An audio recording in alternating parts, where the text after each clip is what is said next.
Hello, my name is Anna Valdivia and this is my screencast for my final project. The title of my website is Hush Topics, Sexual Assault and Rape. I focused on data from the years 2000 to 2012.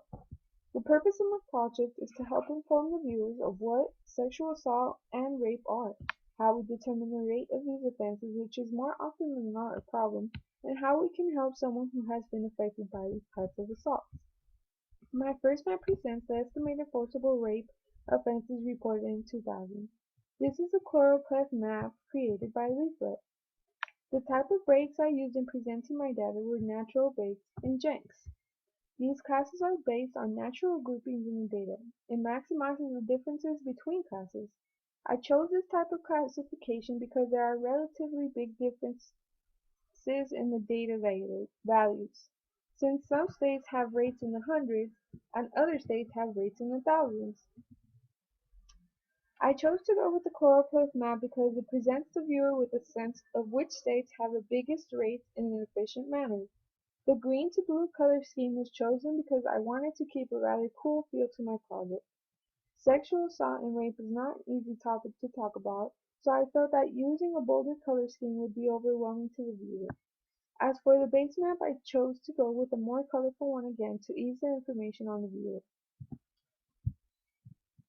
The second map I created is another chloropleth map showing the rate of forcible rape reported, but this is for the year 2012. I chose to present two separate maps in order for the viewer to have break in the information being presented. The color scheme I chose was from blues to purples in efforts again to maintain the cool feeling.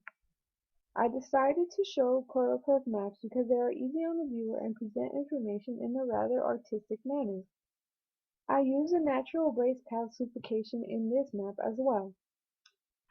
The purpose of the second map is really to show the viewer how much the rates of reporting have not really changed.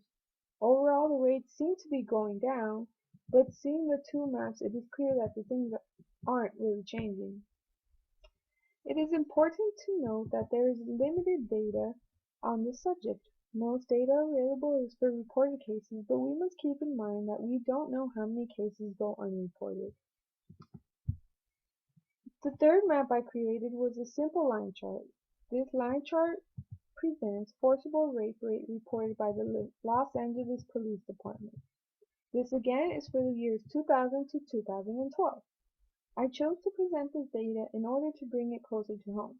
From the chloropleth map, we see that California has some of the highest rates in offenses reported. So I thought it would be interesting to get a closer look. I chose to make this include just one police department instead of many because I wanted to bring more focus to the Los Angeles area. The next chart I created was created with the purpose to bring more centrality to my project.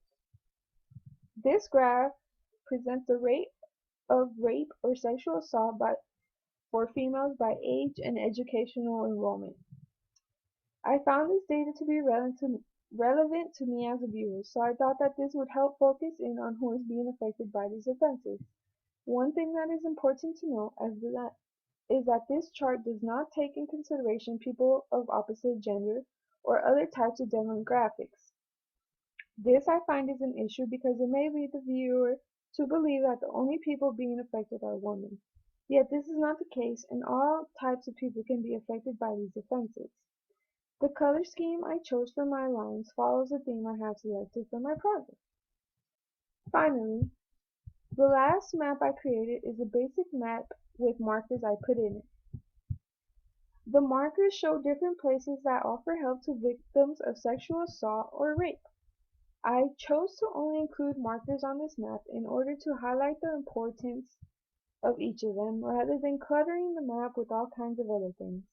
Something that is worth noting is that I had to manually Google the coordinates for these locations.